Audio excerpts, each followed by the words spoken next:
So I wanted to show you how I introduced the candle into this painting. I had started it from a live model and I started to add all the creatures and variety of things, and it just kept feeling like it was missing something. So I decided to add the candle as a final touch. So I start by blocking in the basic outline of the hand using just burnt sienna, and then I start to mass in the light side with titanium white, cadmium orange, and ultramarine blue.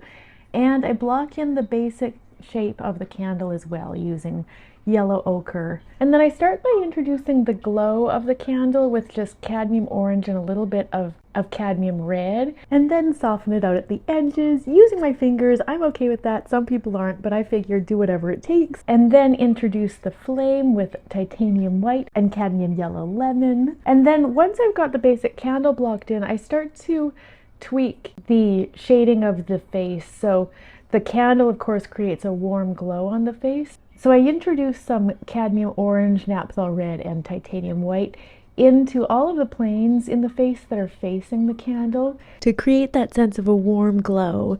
And then I kind of continue to enhance the glowing effect, the sort of orange moving to red progressively outwards from the flame of the candle. And then I start to bring out the lightest note in the sort of center of the candle. That's just like pure titanium white. I actually put a little tiny hint of the wick in, and add a touch of blue right at the place where the candle meets the wick. And then I start to look at the integration of the whole, into the whole painting. So there's the warms and the cools, the warm being like the orangey colors, like red, orangey, yellow, the fire colors. And then the cools being like the icy colors, so like the blues, purples, greens. And if we've kind of got the glow coming in from the candle side with the warms, every plane of the face that's kind of facing that candle, I just want to put a little touch of warm into.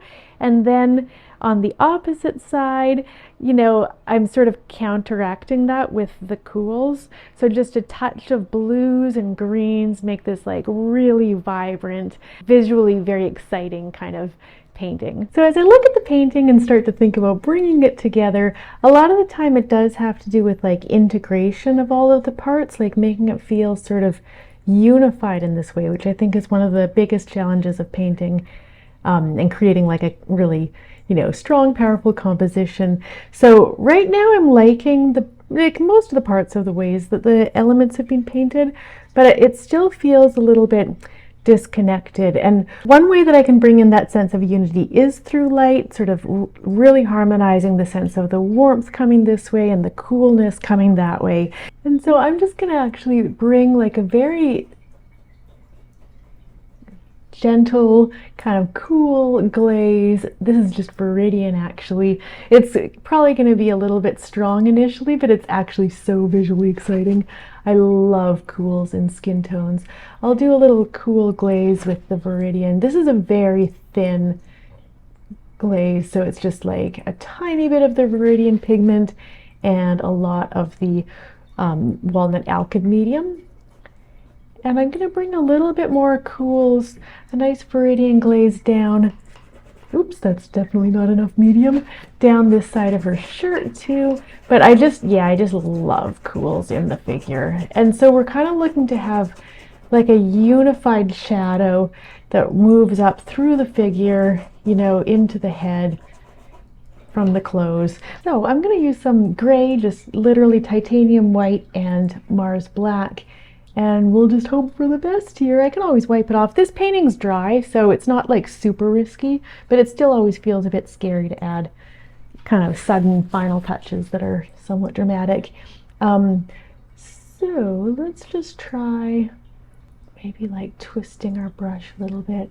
The reason I'm using gray is because it'll look lighter against the dark hair and darker against the light background, just for this initial passage. And then I'm just going to rub it with my finger, which kind of creates what's called a scumble effect. So it's just pulling a thin layer of paint over an area. And yeah, so actually I think I kind of like that. And then right at the, as the smoke is coming off the flame, I think I could go just a touch lighter. Maybe it would be nice if the smoke was kind of also, kind of guiding us around here, but also kind of up here. So thinking about like the movement of the eye and how all the parts kind of go together.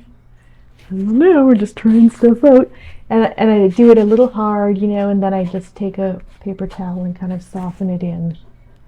I can always like erase it if I don't like it, or just even paint over it, but I think I do like that.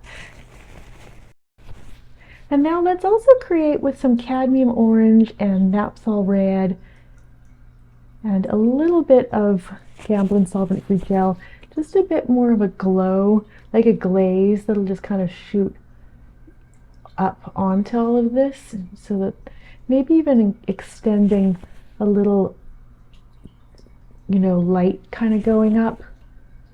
I feel like smoke kind of opens and closes, so I'm kind of trying to like make it have sort of like multiple kind of strands of smoke that are kind of like, I don't know if it's kind of weaving in and out of each other.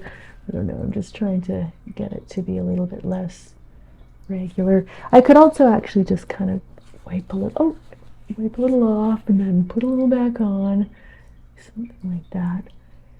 I just want it to have a bit of an opening at one point. Yeah, I'm liking that. We could also glaze a wider, like now into the furthest out parts of this glow, we'll bring a little bit of a red note. So it kind of goes white, yellow, orange, and now out to like red. Just rub that in with your fingers. It's totally okay in my books to use your fingers. I really think whatever it takes, if we can do something that'll make a artwork work, let's do it. There's no rules. Okay, and then I'm also now just sort of looking around at the sort of detail level, and I feel like, this guy could just use like one little highlight on his eye. So now that you've learned how to create glowing effects, maybe you're starting to realize that you'd like to learn a little bit more about portraiture and color mixing, which is why I created my 2 master classes, Brush and Beauty and Face and Feeling. These 2 classes together will give you everything you need to know about how to paint the portrait.